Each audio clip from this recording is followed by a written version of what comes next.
Hey guys, and welcome back to another lesson. Today I'd like to talk about smooth motions on the keyboard. Something like this, say.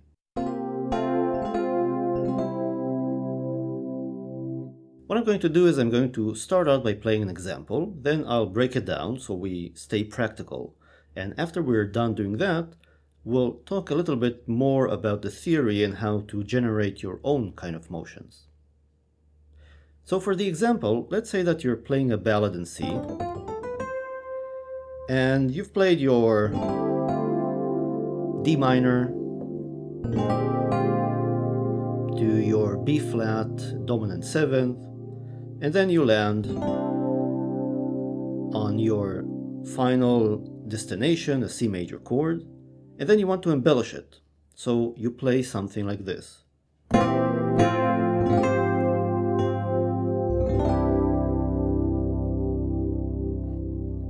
So I want to start out by breaking down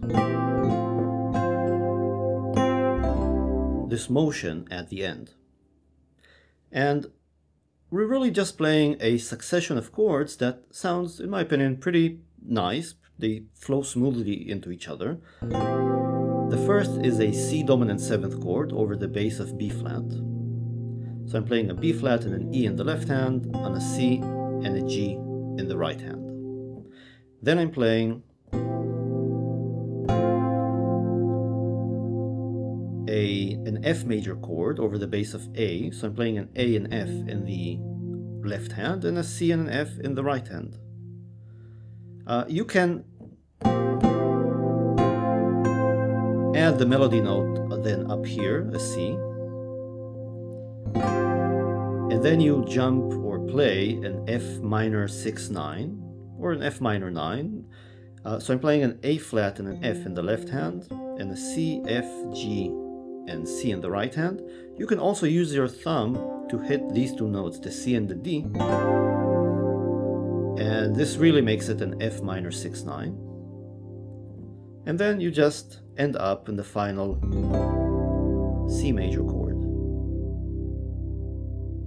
So I'm in the left hand. If your stretch is large enough, you can play a C, G, and E. If not, you can just play a double bass for a C. And then in the right hand, you play a G, C, D, E, and G. So you could really say this is a C major add 2 chord.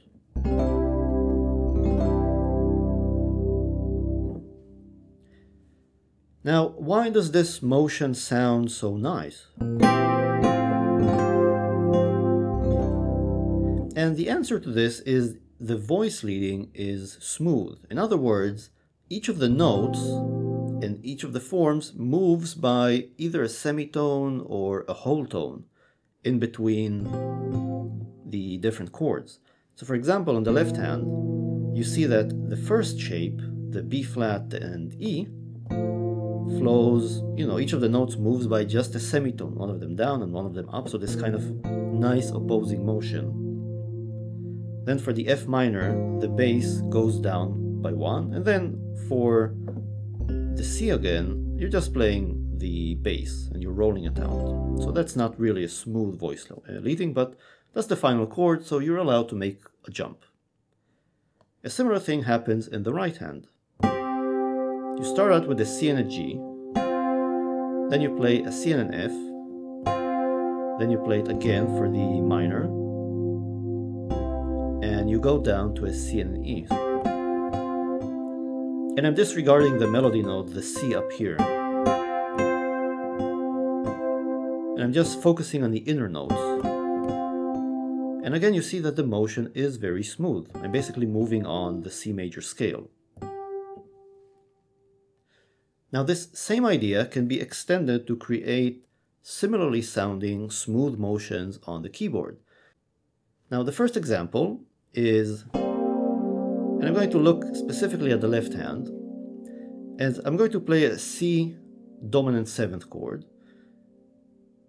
and this can go down to an F major chord, to an F minor chord, and to a C major chord.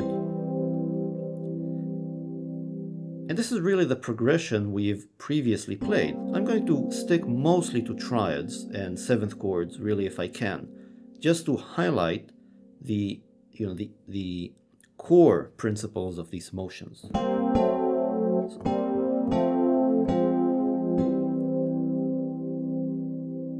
Now you can take these sort of motions and you can take the, let's say, one of the inner notes, the B flat, and move it up an octave. And similarly for the F major, you take the middle note, the A. And again for the F minor, you take the A flat. And for the C major, you take the G. And you get this kind of motion.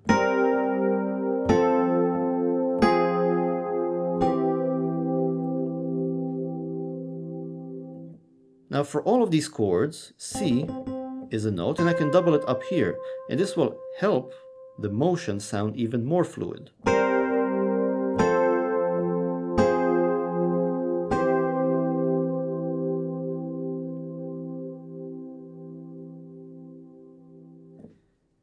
If you want to be even fancier, you can slide into the moving note with some sort of motion, either from below or from above.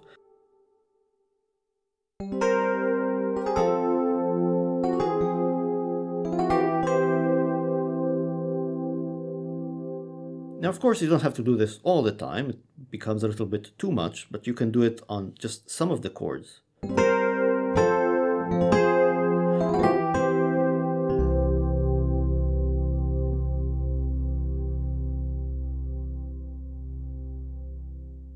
You can also use a sort of hammer-on, hammer-off motion. So you could play something like...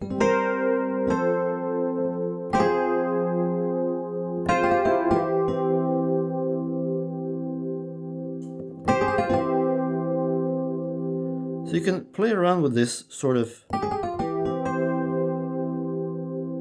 kind of flurry of notes before you hit the final note. And this adds motion to the progression. You can even go back and forth between the chords you've played. So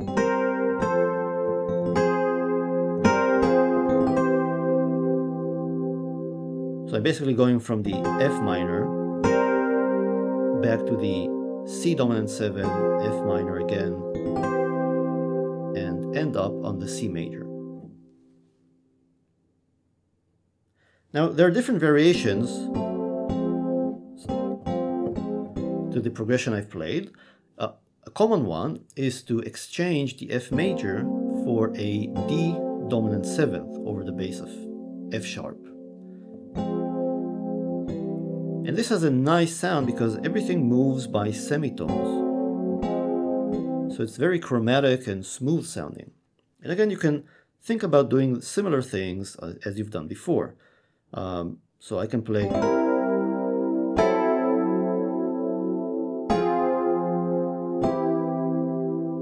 Now I'm playing two notes in the left hand, so I'm taking the C major chord, I'm moving the two notes, the E and the B flat, up an octave, and I'm really just doing the kind of chromatic motions. So I can play something like this, or I can play something like this. This would be a D dominant 9th chord. Either would work.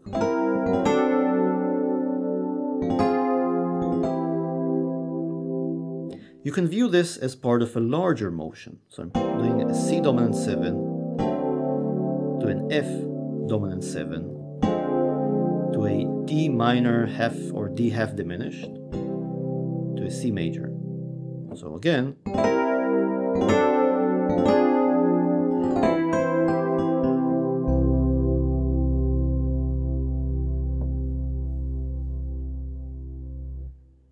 another variation involves switching the F minor chord for a G7 sus4 chord. So here's my G7 sus4, and you can play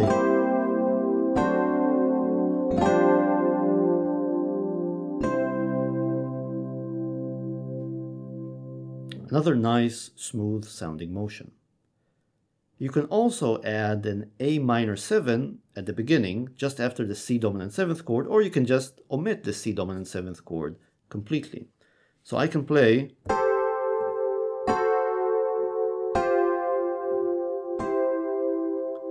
A minor 7, D dominant 7, G7 sus4, C major. Now, if you were born and grew up in the 80s like me, you would say this is Short People by Randy Newman.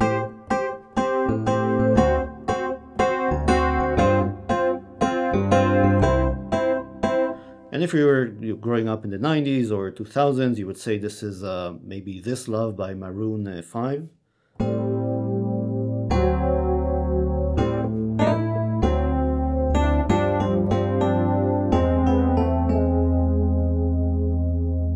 But this sort of smooth motion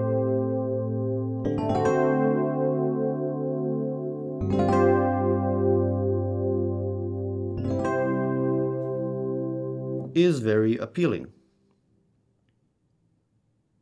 Now, we've gone down from, let's say, starting at C dominant 7.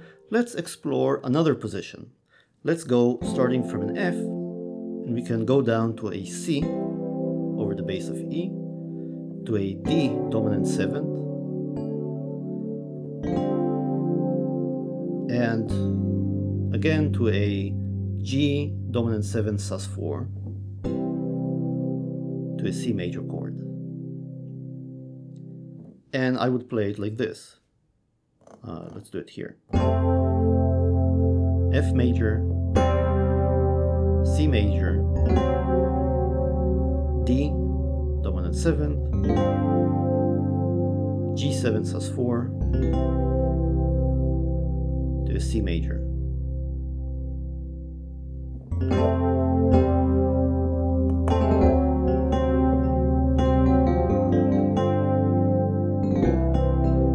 And again, you can approach each of the notes like I just did.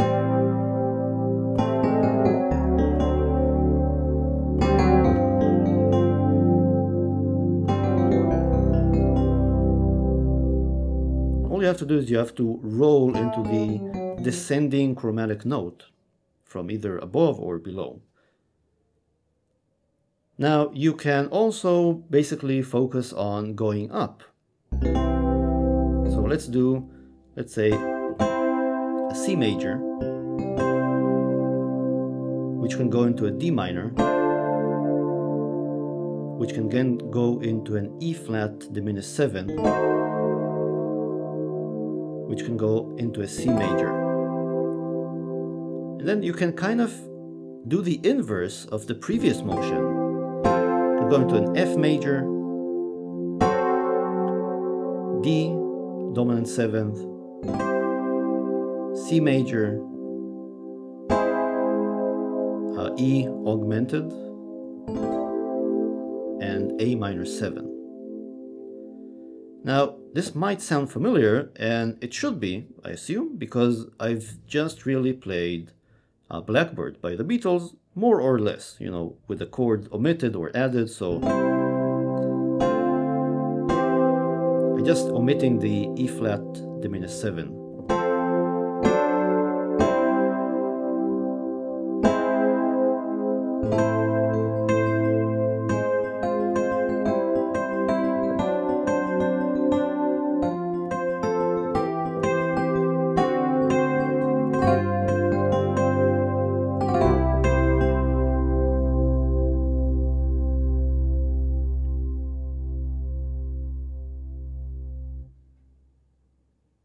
So I hope these different patterns have given you some ideas on how to move chromatically on the keyboard.